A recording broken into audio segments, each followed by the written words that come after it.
তীব্র তাপপ্রবাহ থেকে মুক্তি এবং এসডিজি অর্জনের লক্ষ্য সামনে রেখে দেশব্যাপী ৫ লাখেরও বেশি বৃক্ষরোপণের উদ্যোগ নিয়েছে বাংলাদেশ ছাত্রলীগ।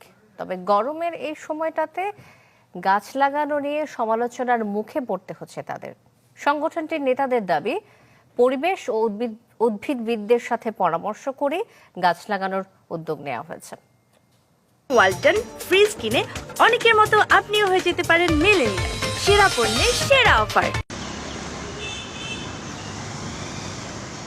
গত এপ্রিল থেকেই দেশ জুড়ে বইছে তাপপ্রবাহ। বৃষ্টির অভাব বাড়িয়েছে গরমের তীব্রতা। এমন দুর্বিষহ পরিস্থিতির জন্য গাছ কাটা এবং গাছের অভাবকে দায়ী করছেন অনেকে। তাই বৃক্ষরোপণের বিষয়টি আলোচিত হচ্ছে জোরে সোরে। দেশব্যাপী 10 দিনে 5 লাখের বেশি গাছ লাগানোর কর্মসূচি নেয় ছাত্রলীগ। 21 থেকে 30 এপ্রিল প্রতিটি